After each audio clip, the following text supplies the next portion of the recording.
pasuryanmu tak kutang-kutang semutan sang lam-lami sayang dosi garane atiku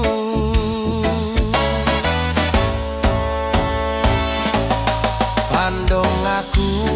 awak dewe mugi langgeng salawase bejo rejeki lancar sa kabehane matur suwun sayangku wis sabar ngadepi aku ojo sumelang tresnaku ra bakal ilang.